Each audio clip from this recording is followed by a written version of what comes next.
Welcome back, Omnibus Cafe. My name's Kevin, and today we're going to discuss New X-Men by Grant Morrison. This is a really special book to me for a few reasons. Number one, it's just awesome. Number two, it had major implications for X-Men, and I love X-Men. And number three, it was my first ever omnibus. Back in COVID 2020, I didn't even know omnibus existed. Now look at me. I had full shelves of trade paperbacks, and I was just fine with that. Found this on eBay or something like that, got the omnibus disease, and now I'm hooked. So grab a cup of coffee and let's check out this book.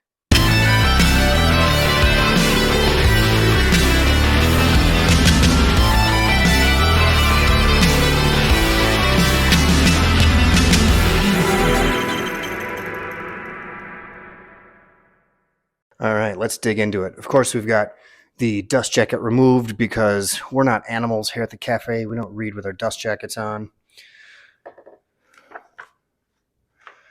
So again, written by Grant Morrison. Frank Quietly did a decent portion of this run, and I'll show you later why I just didn't love it. Igor Cordy came in and did some. I actually really liked his artwork. Lionel Francis Yu, I think he just did covers on it. But at the end, we had Phil Jimenez come in, and a couple issues done by Chris Bacalo, which were fantastic, and Mark Silvestri. So here is New X-Men. This picks up from Adjectiveless X-Men. I said it. And so that's why we start with a 114 and not a number 1. But we start off with this 3 or 4 issue arc called E is for Extinction. Now, this story is incredibly important to X-Men lore. So coming into this, the X-Men had gone through the 90s. Prior to this, there's probably 13 different X-Men teams. There's mutants everywhere. And Marvel really didn't know what to do with them. And they had to correct that. So they call Grant Morrison and say, what can you do for us? So we're introduced to this character called Cassandra Nova, and she's got some interesting ties to Professor Xavier. Well, Cassandra Nova finds out that they're in, I think, Africa or something. There is a wild sentinel factory. I forget what those are called, master mold. And she's able to take over it after kidnapping an heir of the Trask lineage. And what does she do? She uses those wild sentinels to massacre 16.5 million mutants. I'll say that again. 16.5 million mutants are absolutely massacred. Now, this takes place on the Magneto-led island of Genosha. So, hugely impactful if you think to the world. And here it is, right here. So, spoiler alert. Sorry, but again, this story is like 25 years old, so get with it, guys. So we learn a little bit more about who Cassandra Nova is. She does her best to infiltrate the X-Men and take over. But the other thing that's really cool about this run is we're introduced to a lot of other new characters and new concepts. So right off the bat, we get this new character, Zorn, whose power is his brain turned into a supernova or a black hole or something like that. And he's rescued from China. He's got to wear this mask to keep him safe. So again, in the devastation of Genosha, Magneto is presumed dead. I think this whole issue is sideways, very 90s. I actually really love this. Hard to read, though, in an omnibus format. Magneto's presumed dead, but our friend Emma Frost lives. And another new concept that we're introduced to by Grant Morrison is secondary mutations. And if you're reading existing comics right now, you know that she's both a telepath and can turn her body into diamond. The diamond came from this story. So the idea of secondary mutations really came out of this. You see Beast turning into more of this feline type character. We've got this really awesome new character. He's kind of he looks like a chicken, but he's kind of like this punk rock kid that, mutated and does not look very good. But he's very important to this story, and his growth through this is really cool to see. So I want to talk about Frank Quietly. and this maybe isn't the best cover. We'll get to the Emma Frost cover, but I just don't like his lumpy bodies, his weird faces. I think earlier in this book, the way he draws Jean Grey, she just looks disgusting. So I don't really enjoy his artwork. But again, Grant Morrison really made up for it. So in the next arc, we've got the U-Men, and the U-Men are humans who are finding mutants, stealing their tissue, stealing their organs in an attempt to take over their power. And they're kind of, I think they call themselves the third species. Here's another. We've got a new character called Angel. She's really important to this story. I really enjoyed her arc as well. So here he is, the leader of the U-Men.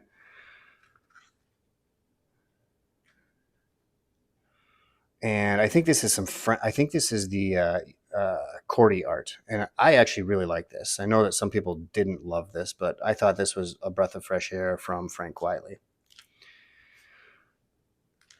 One other thing that I forgot to mention is in kind of, if you've read X-Men from the beginning, the X-Men were always known as this superhero team, but they were known to be mutants, but no one really knew that Professor Xavier was the leader of them.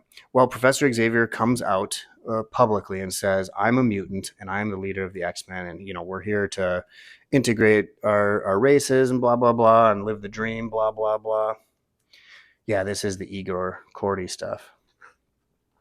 So the X-Men have been kind of outed, and following the massacre of 16.5 million mutants, everyone kind of sees them as weak, and they're coming after them. The U-Men are coming after them. Another running plot thread throughout this entire thing, and something that Grant Morrison did really well, is plant little ideas, and kind of throughout his run, they came to fruition. Well, one of the ideas is the Phoenix Force is it seems like it's returning to Jean Grey, or that's awakening within her. And to be honest, that scares people. Another really cool part about this run, and I'll try to find some of the art, but both Jean Grey and Emma Frost have really badass moments. Like, they're just super awesome.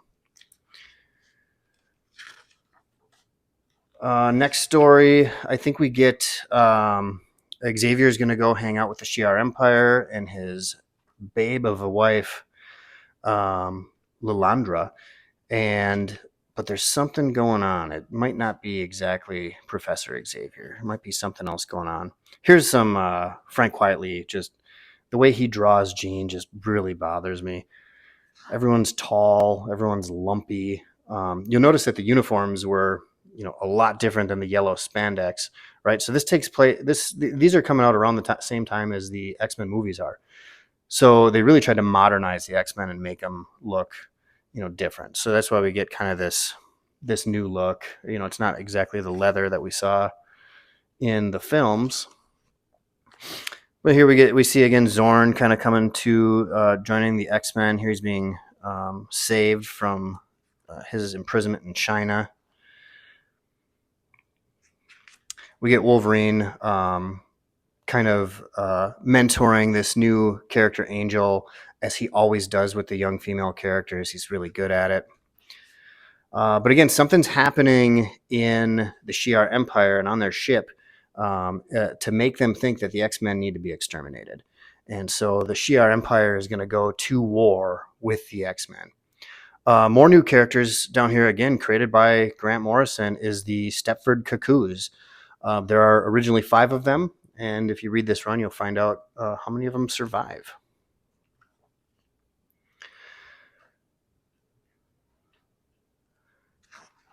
I think, okay, so now we've got the Human Day, or open house, or whatever Professor Xavier calls it. He's going to invite all the humans to the school to learn more about mutants and what the X-Men do, and of course everything goes haywire and does not work out very well. Professor Xavier starts walking again in this run. I don't know who did this art. Let's see if we can find this out. This was John Paul Leon with inks by Bill Sienkiewicz. I really like this. think this is a 1-issue thing. So another new character that we're going to get introduced to, and we all know by now, I think it's actually in this run, is Phantom X, who is absolutely awesome. And he actually comes from the Weapons Plus program, another concept kind of expanded upon by Grant Morrison. And he's Weapon 13, where we know Weapon X, Wolverine, we learn in here is actually Weapon 10, not Weapon X. More of the more evidence that something's going on with Jean Grey. I forgot to mention her and Scott are having some marital problems. Emma Frost wearing what she wears and looking how she looks does not help that marital issue. She's kind of getting closer and closer to Scott. But we learn more and more about this Phantom X character, and that leads into the next story, which is Weapons Plus, I believe. There might be a couple single issues in between it.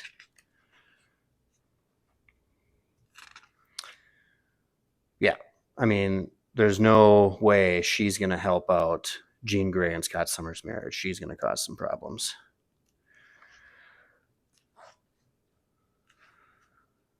So we kind of return to a destroyed Genosha. People are salvaging what they can, looking for any kind of survivors.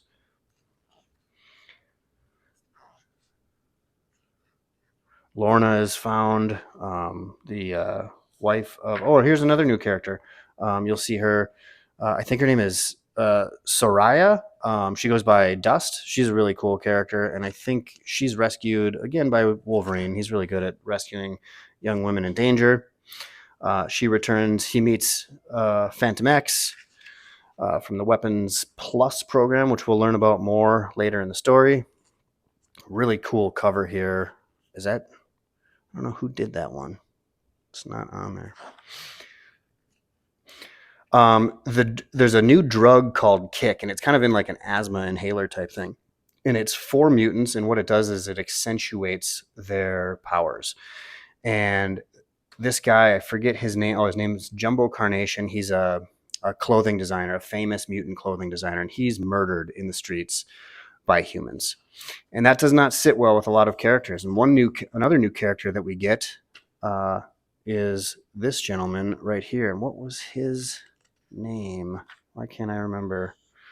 Because he plays a pretty important part of this. And if I'm telling you about this, I should know. Kid Omega. What the hell is his name? I'm going to put it up here in writing. He is on this drug called Kick and recruiting other X-Men to his cause. He thinks the Professor Xavier dream is useless. It hasn't really amounted to anything. So this young punk thinks he's going to take over. We get more Zorn. Zorn's joined the X-Men. He's a teacher. He's teaching a class of these really cool, really weird Grant Morrison mutants. Kind of the oddballs. They're new to the school, but they get trained and taught by Zorn. Here's more of the guy whose name I can't remember. And here we go. So I think this is where the title New X-Men comes in.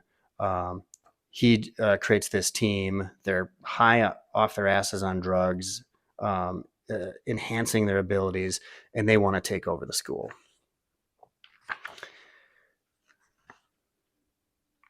Just really cool. Like, it's so Grant Morrison, just out there, weird stuff. This mutant, I forget his name, but he's actually just a gas. His mutant powers that he turned into gas, and this is his suit that keeps him in somewhat of a human form. We get a little bit more of that Scott Summers and Jean Grey marital problems, and again, Emma's no help. So this arc ends on this story called Riot at Xavier's, and it's that young punk trying to take over the class and the entire school. Oh, Quentin Quire. I remembered his name, but again, I probably put it up on the screen minutes ago. More awesome moments from the Stepford Cuckoos.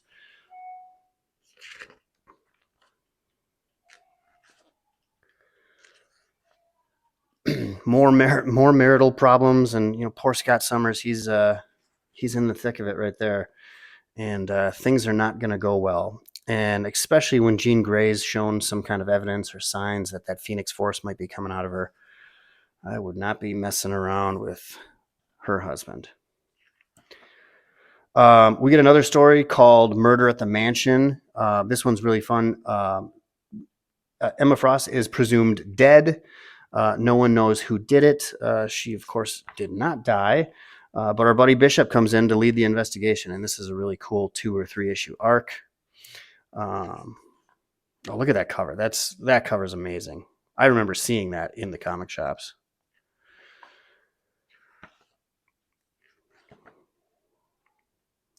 Here's some Chris Bacalo. Obviously, it looks exactly like his work, but like this was fantastic to see in this run. I love his art.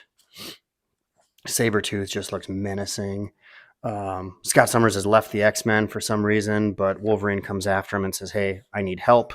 Phantom X is telling me about this Weapons Plus program, which is kind of like a remnant of the Weapon X program that produced Wolverine, and we're going to go after him. So he talks a drunk Scott Summers into going out on a mission with them. So we get this 4-issue arc called Assault on Weapons Plus. And Phantom X is saying, hey, you got to help me take these guys down. They're enabling Weapon 15, I think, at the time, and we've got to stop him. We get more Chris Bacalo, which is fantastic. So they go and they're searching for answers. And the promise to Wolverine is you're going to find out a little bit more about who you are. Because remember, at this time, Wolverine does not know a lot about his past.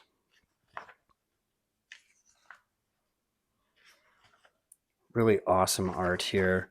Phantom X has this. It would take me an entire video to describe his mutant power, but his nervous system lives outside of him, and I think it lives in this ship called Eva. I don't know exactly how it works, but he's still a really cool character. Here we get the introduction of Weapon 15.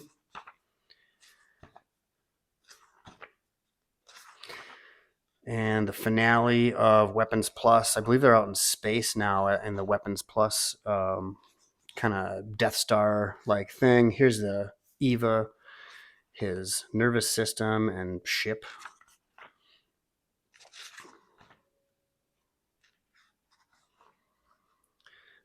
Back at the mansion, things are kind of happening here, and I don't want to give away too much. I'll try not to flip to the exact page. But Zorn is kind of coming out of his shell, we'll say, and maybe not exactly who he said he was.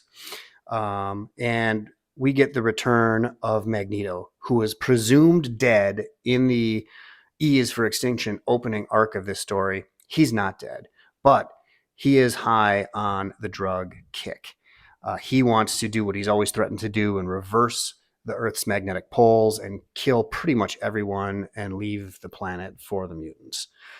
So I think this last one's called Planet X is the final arc in here, and it's Magneto kind of going absolutely crazy, curling this bridge up. He's his powers are enhanced by this drug, and he's done some things.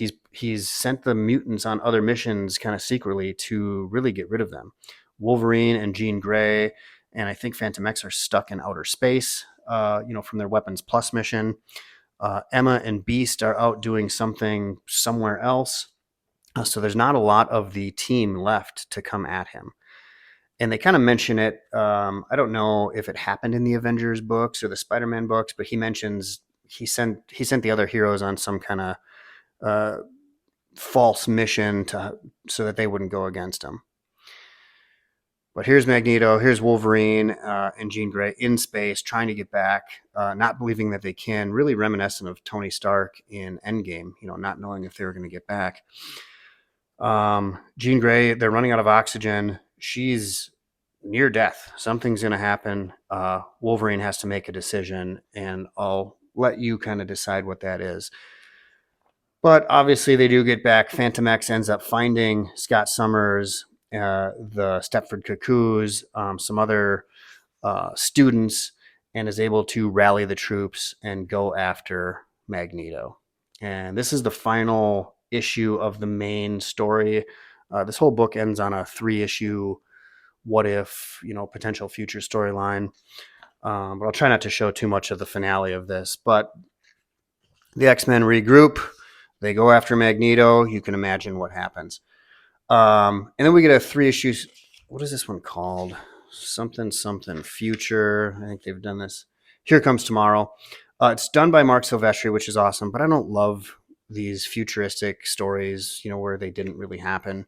And yes, I know none of this really did happen, but shut up, leave me alone. But this book really changed the X-Men quite a bit. It did a lot to advance the storyline. The killing of 16.5 million mutants really showed the mutant problem in the 616. There were just so many of them and they didn't know what to do. And I feel like a successor of this book is House of M, and really, here's how we solve the mutant problem. So there it is. We're left with, I would actually say, I really enjoy the extras here. So this is Grant Morrison's kind of proposal to Marvel, and here's what I would do. And he kind of lays it out, and it's just the way he was thinking about it and what he wanted to do, and he did a lot of those things. This was a really cool extra. Yeah, thanks for checking out the book with me. I really want to leave you with 3 things. Number 1, a lot of people say that New X-Men by Grant Morrison is a great jumping on point for people who maybe didn't want to read the entire Claremont backlog. I disagree with that. This book heavily relies on you knowing the characters, you knowing a lot of their past, what happened very recently to them. So I disagree. I do, however, think that Astonishing X-Men by Joss Whedon is a much better jumping on point. However, personally, I think you got to start at the beginning and start with the Claremont run. Number 2, as much as I love this run, I really wish that the art had been just better or more consistent. Not a huge Frank Quitely guy. Didn't love a lot of his takes on the characters, but Grant Morrison's writing really made up for that. And lastly, I just wish this went on longer. I wish we got another 2, 3, 4 years of Grant Morrison, and we'd get another omnibus or 2 worth of content, especially near the end when we had Jimenez was drawing and Silvestri came on. That would have been fantastic to continue on. Do me a favor, like this video and subscribe to the Omnibus Cafe so that we know that you're enjoying the content, and check us out on our next review. See ya. If you're in the United States, Canada, and Mexico, check out organicpricebooks.com. Use our discount code OMNIBUDS4LIFE for $2 off your order. Or if you're ordering 4 or more books, use OMNIBUDS4LIFE, ship it together to save 5% off your order. If you're in Europe or the EU, check out our friends at comicsbugle.com. They have free shipping to the entire EU. You can use our discount code OMNIBUDS4LIFE for €5 off your first order for a one-time use. And they've got a great reward point system.